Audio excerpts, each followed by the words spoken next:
মান্নতের কোনো কিছু দেওয়া জায়েজ আছে নি? আল্লাহ কি মান্নত খাবে? কথা কয় না।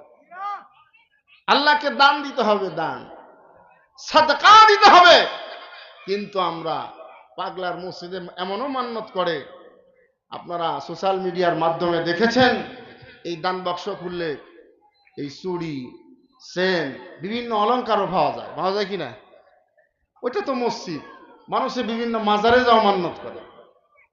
এজন্য মোহতারাম হাজিরিন, আল্লাহ তাআলা সূরাতুল বাকারা 153 নম্বর আয়াত আল্লাহ তাআলা মুমিনের ঈমানকে পরিশুদ্ধ করার জন্য আল্লাহ সুবহানাহু ওয়া তাআলা বলে দেন, ইয়া আইয়ুহাল্লাযীনা আমানুস্তাঈনু, ইয়া আইয়ুহাল্লাযীনা আমানুস্তাঈনু। আল্লাহ তাআলা বড় দরদ মাখা সুরে রব বলেন, এই মুমিন ইস্তাঈনু, তোমার জীবনে যদি সংকটময় কোনো মুহূর্তের মধ্যে তুমি পড়ে যাও, কোনো ঝামেলায় জইরা গেছো, মামলা খায়, বিবাহ করছো, বিবি কথা শুনে না, সন্তান 5টা হয়েছে, সন্তান কথা মানে না, সম্পত্তি নাই, খালি পদে পদে তুমি হোঁচট খাইতেছ, আল্লাহ কয় মাজারে যাইস না, কোনো বাবার কাছে যাওয়ার দরকার নাই, ইস্তাঈনু, সাহায্য চাও। কার কাছে সাহায্য চাইবে? ইয়া আইয়ুহাল্লাযীনা আমানুস্তাঈনু বিস-সাবরি ওয়াস-সালাহ ইন্নাল্লাহা মা'আস-সাবিরিন। আল্লাহু আকবার বলেন। আল্লাহ কয় তোমরা আমি রবের কাছে সাহায্য চাও 2টা বস্তুর মাধ্যমে। পন্থা কয়টা হবে? জোরে আওয়াজ দিয়ে বলেন। বাবার কাছে যাওয়ার দরকার নাই, পাগলা মসজিদে যাওয়ার দরকার নাই। আপনার মসজিদে কি আল্লাহ নাই? এ আওয়াজ দিয়ে বলেন, আছে নাকি? আপনার জামে মসজিদে, আপনার এলাকার মসজিদে কি মালিক নাই? এই মসজিদে ডাক দিলে কি রব আপনার কথা শুনবে না? রাসূলুল্লাহ সাল্লাল্লাহু আলাইহি ওয়াসাল্লাম চমৎকার একটা হাদিসের মধ্যে উম্মতকে শিখায়, উম্মত কই গো উম্মত, কার কাছে যাস? রব তো রাত্রি যখন গভীর হয়ে যায়, রব তো প্রথম আসমানে এসে ডাক দেয়, আলামিন মুস্তাগফিরিন ফাগফির আলাহ। আল্লাহু আকবার কয় না? রব তো ডাকে, এই গোলাম আয়, তুমি 50 বছর নামাজ পড়ো নাই, 30 বছর ইয়াবা ট্যাবলেটের মধ্যে তুমি মগ্ন ছিলা যুবক, 40 বছর খালি মদের বোতল মুখে ডালছ আর খাইছ, 20 বছর ঘুষ খাইছ, নামাজ পড়ো নাই। আল্লাহ বড় দরদ মাখা ডাক দিয়ে হাদিসে কুদুসির মধ্যে ডাক দেয়, আলামিন মুস্তাগফিরিন ফাগফির আলাহ। ওই যাস, আমি আল্লাহ রহমতের দোয়ার খুলে দিছি।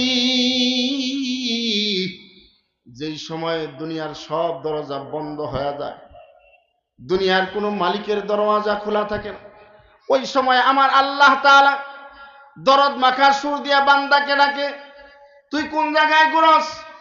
আইনাই, আমি আল্লাহ তোমারে মাফ করে দিব। আল্লাহু আকবার কোন।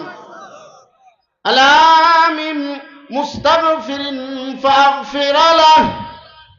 তোমার সন্তানের চাকরি হয় না, আলামিন মুস্তারজিকিন ফারজুক আলাহ, রিজিকের বড় অভাব, চাকরি করো দুকু দুকু করে তোমার জিন্দেগিটা কাটতেছে, আমি আল্লাহর কাছে চাও। কার কাছে চাও? ইস্তাঈনু বিস-সাবরি ওয়াস-সালাহ। আল্লাহ কয় ইস্তাঈনু, তোমরা আমার কাছে চাও। শেষ রাতে, রাত 1টা 2টার পরে, 12টার পরে 2 রাকাত নামাজ পড়া আমি রবের কাছে চাও। আল্লাহ 10 বছর বিবাহ করলাম, দাম্পত্য জীবন চলছে, ধন সম্পত্তির অভাব নাই, মালিক তুমি না আমাকে একটা নেককার সন্তান দিয়ে আমার জীবনটা, আমার সংসারটা শান্তিময় করে দাও। আপনি যদি আপনার ঘরে যায় নামাজটা বিছিয়েও রবের কাছে চান, রব শুনবে কিনা? হ্যাঁ, এজন্য সর্ব অবস্থায় চাবো কার কাছে? জোরে আওয়াজ দিয়ে বলেন কার কাছে? আরো জোরে বলেন কার কাছে? এ অনেকে বলে না, কার কাছে চাইবেন? কয় বস্তুর মাধ্যমে? দুই বস্তুর মাধ্যমে। কয় বস্তুর মাধ্যমে?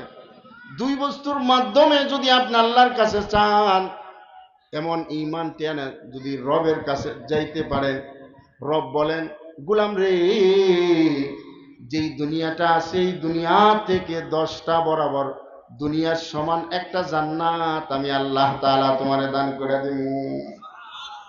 রাসূলুল্লাহ সাল্লাল্লাহু আলাইহি ওয়াসাল্লাম বলেন, এই উম্মতের কত দাম, যে জান্নাতটা দিবে হাদিসের মধ্যে আসছে মিনাল গুরফা, জান্নাতের মধ্যে থেকে একটা গুরফা, একটা কামরা যেটা হবে, ওই কামরার মধ্যে 70,000 জ্বালানা থাকবে। আল্লাহু আকবার। এক কামরার মধ্যে যদি 70,000 জ্বালানা থাকে, ওই কক্ষের মধ্যে কয়টা রুম হয়ে যায়? ওই রুমগুলো কিন্তু আমাদের গাজীপুরের ইট দিয়া না, মাটির কোনো ইট না, স্বর্ণ রূপার ইট দিয়ে আল্লাহ বানিয়ে দিবেন। কিন্তু সুন্দর একটা ঈমান লাগবে, যেই ঈমানের মধ্যে কোনো ঝামেলা নাই, যে ঈমানের মধ্যে কোনো বেজাল নাই, যে ঈমানটা শুধু আমানতু বিল্লাহি ওয়া মালাইকাতিহি ওয়া কুতুবিহি ওয়া রুসুলিহি ওয়াল ইয়াউমিল আখির, যে ঈমানের মধ্যে কোনো শিরক নাই, এমন একটা ঈমান যদি কোনো বান্দা নিয়ে কবর দেশে যাইতে পারে, তো আল্লাহ তাআলা তার জন্য বলেন, এই বান্দা তোর কোনো টেনশন নাই, আল্লাহ তাখাফু, আল্লাহ আল্লাহ তাখাফু ওয়ালা তাহজানু ওয়া আবশিরু বিল জান্নাতিল্লাতী কুনতুম তুআদুন। আল্লাহু আকবার বলেন।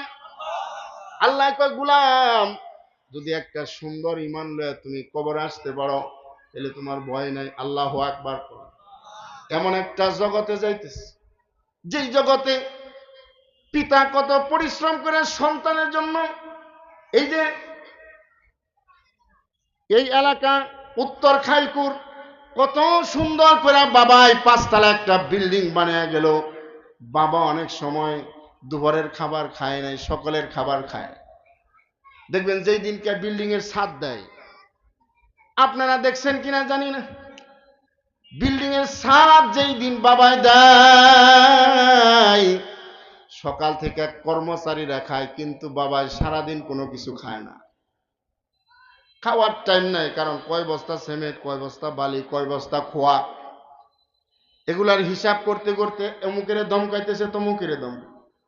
যখন ছাদটা কমপ্লিট হয়ে যায়, এবার ঘরে যায়, গাও গোসল দেয়, বিবিরে কয় 4টা খাওয়ান দাও।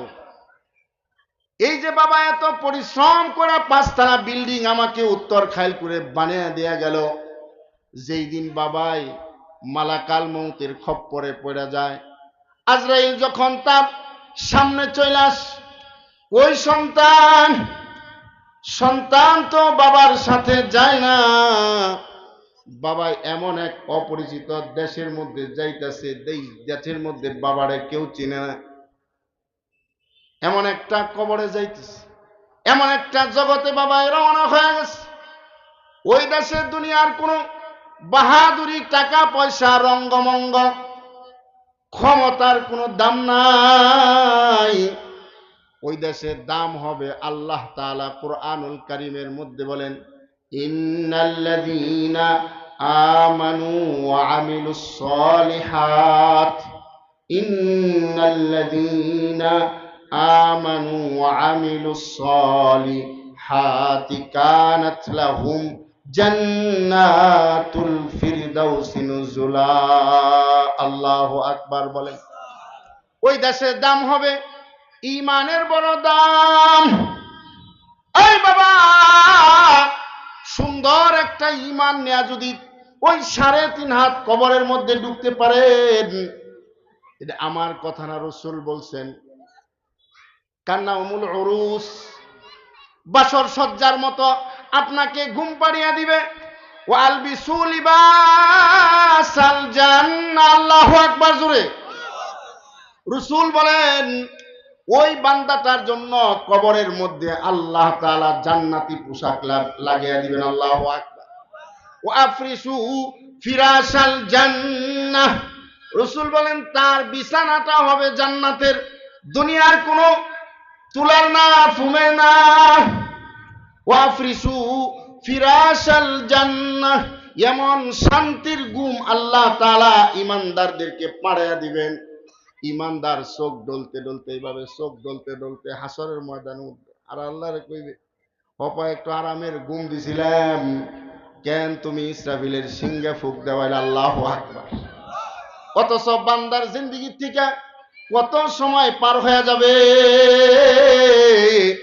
বান্দার কোনো খবর থাকবে না, এত লম্বা সময় চলে যাবে। দেখবেন না ক্লান্তির ঘুমগুলো। জোহরের পর অনেক সময় আমরা খাবার খেয়ে একটু কাইলুলা দেওয়ার পরে আসরের সময় মুয়াজ্জিন বলে আল্লাহু আকবার, নামাজি ঘুম থেকে উঠা ওই সবে মাত্র শুইলাম আর আসরের টাইম হয়ে গেছে, মনে হয় 2-3 মিনিট ঘুমাইছি। কথা ঠিক না? ঠিক মুমিন বান্দা যার ঈমানটা সুন্দর করে লয়ে যায়। ওই যে বলতেছিলাম খাইবারে একজন কৃষ্ণ, একজন রাখাল, এটা বানানি কোনো কিচ্ছা না, হুমায়ুন ফরিদের গল্প না, এটা রাসূলুল্লাহ সাল্লাল্লাহু আলাইহি ওয়াসাল্লামের হাদিস। আল্লাহর নবী বলেন লা ইয়ানজুরু ইন্নাল্লাহা লা ইয়ানজুরু ইলা কুলুবিকুম ওয়া আমালিকুম ওয়ালাকিন ইয়ানজুরু ইন্নাল্লাহা আল্লাহ রাসূল বলেন আল্লাহ তাআলা বান্দার কোন চেহারা সূরত আকৃতির দিকে তাকায় না, ওয়ালাকিন ইয়ানজুরু ইলা কুলুবিকুম ওয়া আমালিকুম, আল্লাহ তাআলা বান্দার অন্তর দেখে। যদিও লোকটা কালো হয়, বেলালে হাবশি কালা, কিন্তু বেলালে হাবশির দাম আল্লাহর কাছে বড় বেশি। ইন্না আকরামাকুম ইনদাল্লাহি আতকাকুম, আল্লাহু আকবার। আল্লাহ কয় আমার কাছে তাকওয়ার বড় দাম, যেই বান্দার অন্তরে আমি আল্লাহর ভয় আছে, যেই বান্দার অন্তরে ঈমানটা ভালো, ওই বান্দার আমি আল্লাহর কাছে বড় দাম আছে। আল্লাহু আকবার বলে। খাইবারের ওই কৃষ্ণ গোলামটা দিলের ভিতরে কোনো ভয় নাই, একজন বকরি চড়াই রাখাল। রাসূলুল্লাহ সাল্লাল্লাহু আলাইহি ওয়াসাল্লামের সাহাবায়ে কেরাম খাইবারে ছোট ছোট তাঁবু গাইরা তারা অবস্থান করতেছে। কাফেররা ভয়ে বাইর হয় না। আমার নবী তো এমন একজন নবী, আল্লাহু আকবার জোরে কোন। হাদিসের মধ্যে আছে আল্লাহ রাসূল সাল্লাল্লাহু আলাইহি ওয়াসাল্লামকে আল্লাহ তাআলা তার চেহারার মধ্যে, তার কথার মধ্যে এমন রূপ ভয় দিয়েছেন, 1 মাসের রাস্তার দূরত্ব যদি কোনো কাফের মুহাম্মদের নাম শুনে তো সে ভয়ে ভূমিকম্পর মতো কাঁপতে থাকে। আল্লাহু আকবার কয় না? এজন্যই দেখেন না এখন তো রাসূল আমাদের মাঝে নাই, 1450 বছর 1500 বছর অতিবাহিত হয়ে গেছে, এরপরে কোনো মানুষ সাহস পায় না মুহাম্মদকে গালি দেওয়ার। যখনই কোনো এলাকাতে, কোনো স্থানে, কোনো শহরে, কোনো রাষ্ট্রে মুহাম্মাদুর রাসূলুল্লাহকে কেউ গালি দেয়, গোটা বিশ্বের মুসলমান জাগ্রত হয়ে যায়। আল্লাহু আকবার। রাসূলের নামের উপর, রাসূলের মুহাম্মদ সাল্লাল্লাহু আলাইহি ওয়াসাল্লামের নামটার উপর যদি কেউ কোনো আঘাত করে, কোনো মুসলমান সহ্য করেন, আল্লাহ তাআলাও সহ্য করে নাই। যাই হোক, ওদিকে যাব না, ঈমানটা সুন্দর করা দরকার। এজন্য ঈমানের মধ্যে শিরক ঢুকানো যাবে না।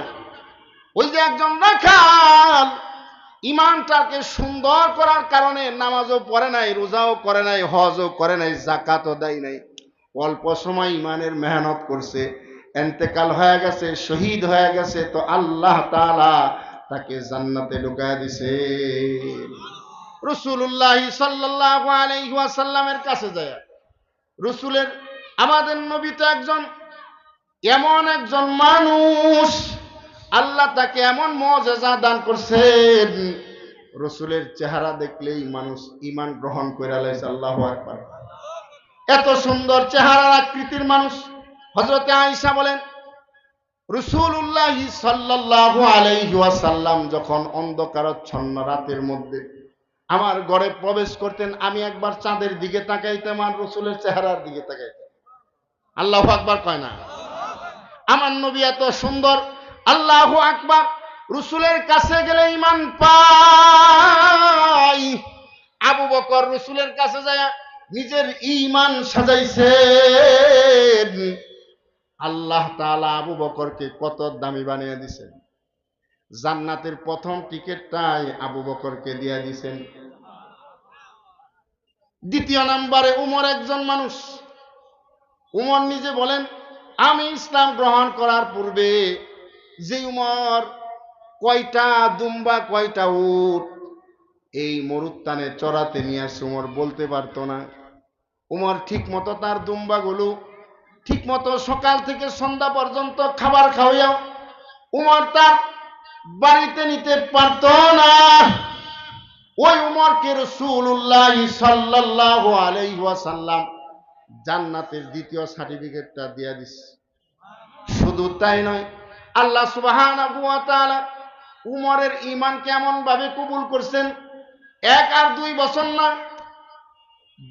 12টা বছর হযরত উমর খলিফাতুল মুসলিমিন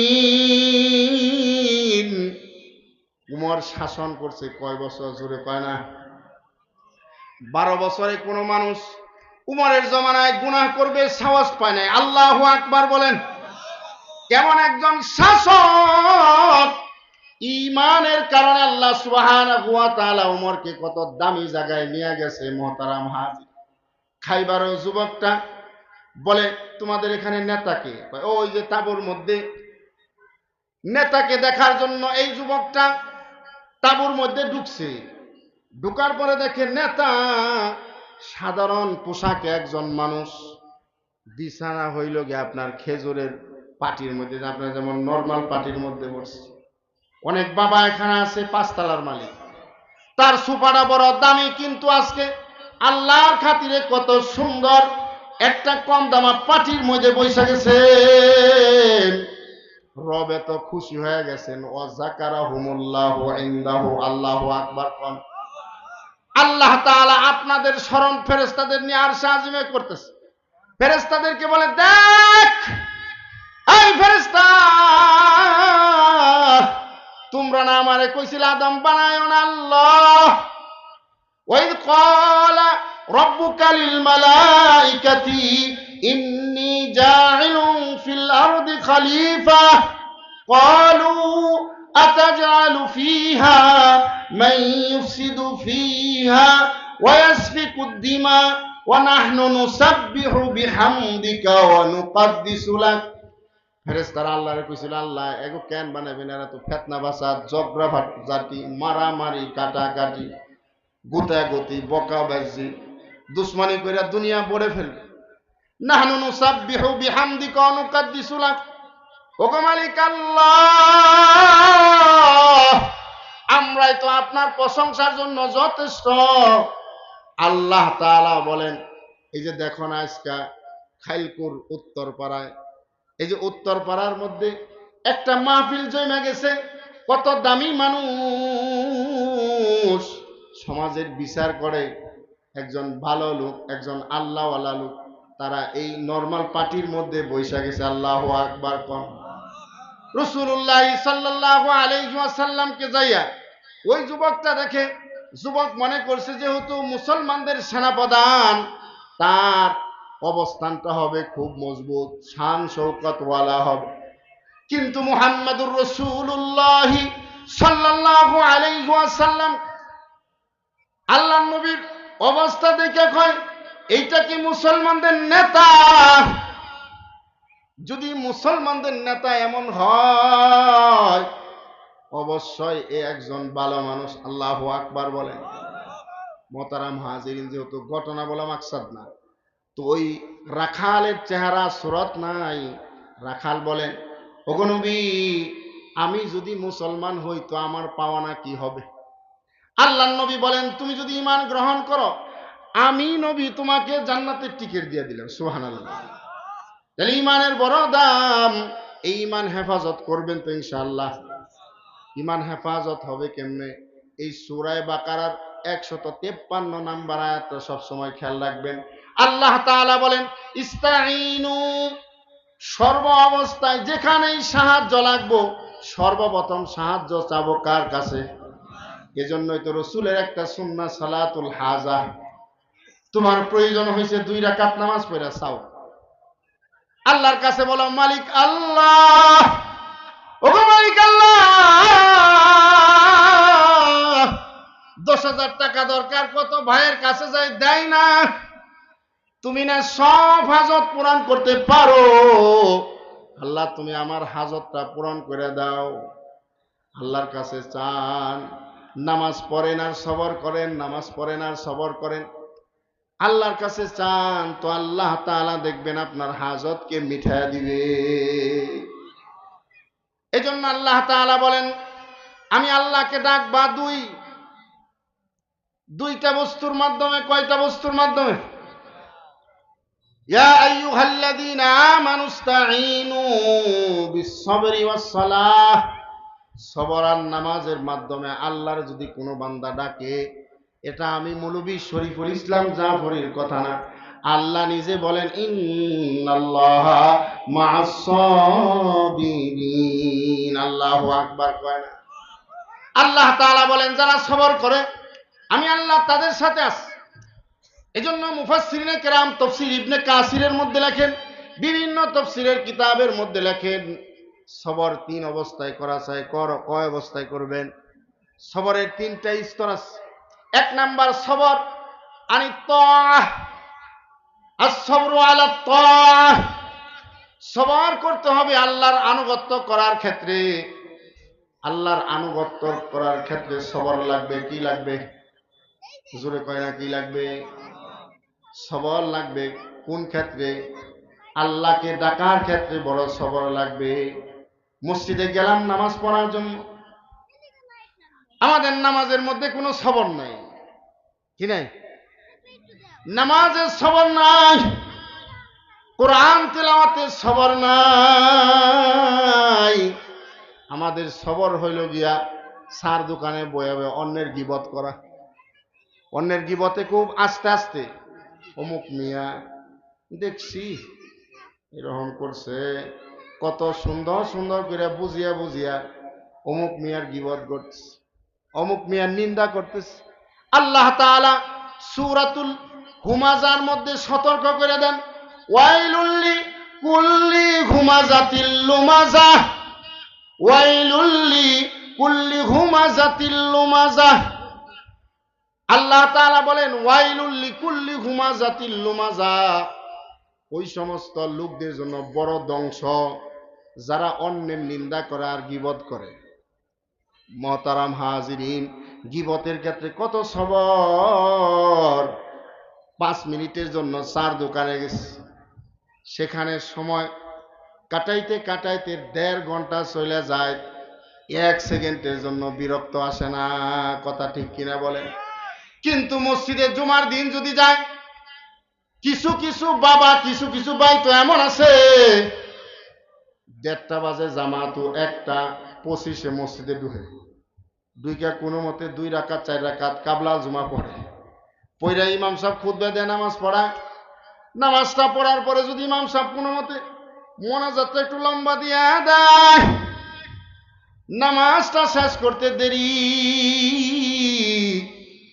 খোদার আকাশটা যদি মসজিদের কমিটির কোনো সদস্যের মধ্যে থাকে, তাইলে তো বাইরে শুরু করে, ইমাম সাহেবের কাম নাই, হ্যাঁ তো দাওয়াত নাই, চিন্তা নাই, অমুক বাসায় দাওয়াত দিছে আর ইমাম সাহেব লম্বা দোয়া শুরু করে দিছে, মাইক পাইলেই খালি হুজুরা শুরু করে দেয়।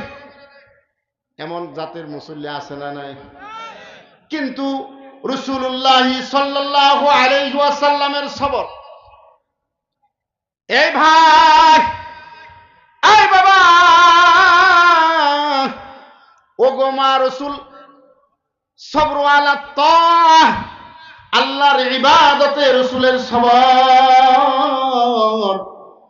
কেমন ভাবে রসুল সবর করেন। এক সাহাবী হাদিস বয়ান করেন, রসুল নামাজ পড়তেছেন, সাহাবীর ইচ্ছা হলো রসুলের পিছনে যাই ইক্তেদা করবে। এই কোন দিকে চায়? সবরের দিকে দেয়। আল্লাহর নবীর পিছনে ইক্তেদা করবে। রাসূলুল্লাহ সাল্লাল্লাহু আলাইহি ওয়াসাল্লামের পিছনে নামাজ পড়ার কত স্বাদ। যারা মক্কাতে গেছেন তারা আশায় থাকে কখন জানি আব্দুর রহমান আস-সুদাইস নামাজটা পড়াইবে।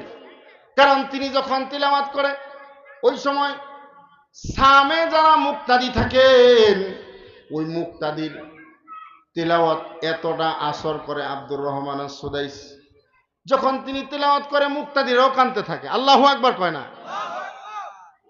তিলাওয়াতের মধ্যে এমন একটা তাসির আল্লাহ তাআলা দিয়া দিছেন, তো তিলাওয়াত করলে শুনতেই মনে চায়, শুনতেই মনে চায়। কথা ঠিক না? এই যে সবরু আলা তাআহ, সাহাবী বলেন রাসূল সূরা বাকারা তিলাওয়াত করতেছে, আমি মনে করলাম সূরা বাকারা তিলাওয়াত করে শেষ করবেন, সূরা বাকারার পরে সূরা আলে ইমরান শেষ করবেন। মনে করলাম আল ইমরানই ক্ষান্ত থাকবেন। এইভাবে কয়েকটা লম্বা লম্বা সূরা রাসূল নফল নামাজে পড়েন। এই বাবা, এই ভাই, কিন্তু আমি আপনার অবস্থাটা কি? যদি খালি কোনো মতে ফরজ নামাজ জামাত না পায়, বিসমিল্লাহ, তাহলে আমাদের তেলাওয়াতের অবস্থা এমন হয়। আল্লাহু আকবার, আলহামদুলিল্লাহি রাব্বিল আলামিন, গায়রিল মাগদুবি আলাইহিম ওয়ালাদ-দাল্লিন, কুল হুয়াল্লাহু আহাদ, আল্লাহুস সামাদ, ওয়া লাম ইয়াকুল লাহু কুফুয়ান আহাদ। এইভাবে কোনো মতে নামাজটা পড়ে আসসালামু আলাইকুম ওয়া রাহমাতুল্লাহ, আসসালামু আলাইকুম ওয়া রাহমাতুল্লাহ, এমন নামাজ যেমন আমগো সমাজে নাই। কোনো মতে রুকুতে যায়, সেজদার মধ্যে তিনবারও পড়ে না সুবহানা রাব্বিয়াল আ'লা পড়ে। আমার দিকে 5 মিনিট এদিক খেয়াল করেন, তাহলে নামাজে সবর লাগবে। এজন্য আল্লাহ তাআলা বলেন, ইয়া আইয়ুহাল্লাযীনা আমানুস্তাঈনু বিস-সাবরি ওয়াস-সালাহ।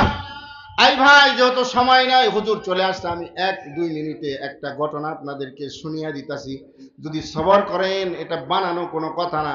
খুতবাতে জুলফিকারের মধ্যে লেখছেন ইমামুনা ইমামুদ দুনিয়া ইমাম আবু হানিফা রহমাতুল্লাহ আলাইহি, ওনার শানে ঘটনা লেখা হয়। ইমামদের কিছু দুশমন থাকে না? এই জোরে বলেন, থাকে না?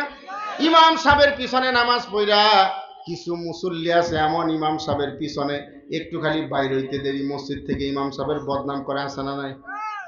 এলাকায় সবচেয়ে বড় হুজুর যে, ওই হুজুরেরও বদনাম আছে। ইমামুনা ইমামুদ দুনিয়া নুমান ইবনে সাবিত, উনার জামানায় উনার একজন শত্রু, উনি খালি চান্স খুঁজতেছে কোন বেলা হুজুরের দুর্বল পয়েন্টটা পাওয়া যায়। যদি খালি ইমামের কোনো দোষ পায় তুইলে হেলাইমু, ইমামের যদি কোনো দোষ পায় তাহলে ইমামের খবর আছে। এই ভাই, যদি আপনিও সবর করতে পারেন, ইমাম আবু হানিফা যেই পুরস্কার পাইছে আল্লাহ আপনাকেও দিবে। আল্লাহু আকবার কয় না? ওই দুশমনটা ইমামের সুযোগ খুঁজতেছে।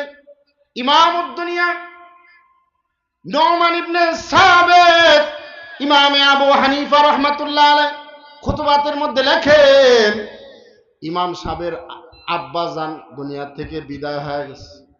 ইমাম সাহেবের আব্বাজান ইন্তেকাল করছে।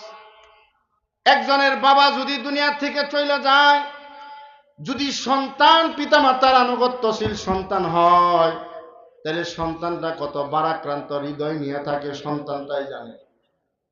বাবা অসুস্থ হয়েও যদি বিছানার মধ্যে পড়ে থাকে, সন্তানটা চাকরি বাকরি কইরা এসে ঘরের মধ্যে যদি বাবার চেহারাটা দেখে শান্তি লাগে। কথা ঠিক?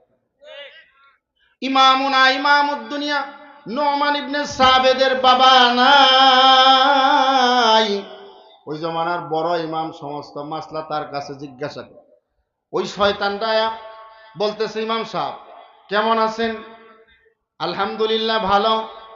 ইমাম সাহেব, আপনার কাছে আমার একটা প্রশ্ন, কয় কি বিধবা নারীরে বিবাহ দেওয়া এবং বিবাহ করা এটা কেমন নেক কাজ? কয় বড় নেক কাজ, বড় ভালো কাজ, বড় নেক কাজ। কয় গো ইমাম, আমার একটা প্রস্তাব আছিল। কয় কি?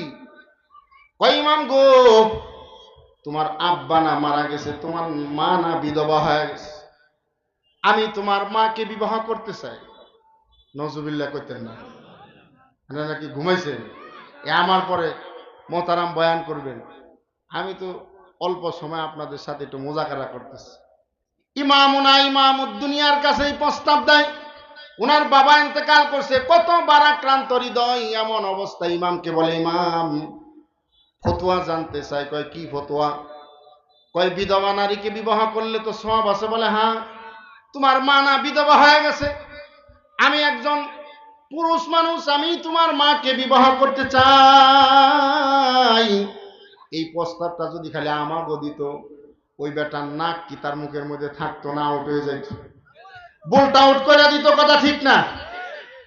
ইমামুনা ইমামুদ দুনিয়া নোমান ইবনে সাবিত কেমন সুন্দর সবর দেখাইছেন।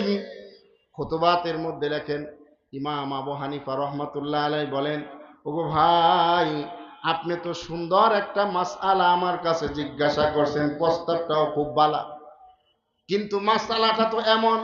কয় কেমনে?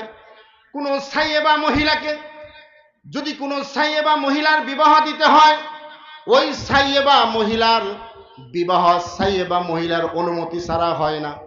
যতক্ষণ না মহিলা অনুমতি না দেয়, ততক্ষণ ওই মহিলাকে কেউ বিবাহ দিতে পারে না। সাইয়েবা বুঝেন তো, যেই মহিলার বিবাহ হয়ে গেছে, একবার বাকারা জায়েল হয়ে গেছে, অর্থাৎ বিবাহিতা মহিলা, সে নিজেকে একা একা বিবাহ দিতে পারে।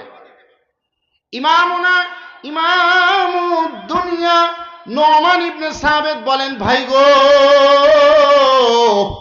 আপনার প্রস্তাবটা বড় সুন্দর, তো আমার আম্মাকে তো আমি ইচ্ছে করলেই বিবাহ দিতে পারবো না, তো চলেন, যদি আমার মা রাজি হয় তাহলে আমার কোনো আপত্তি নাই। আল্লাহু আকবার বলেন।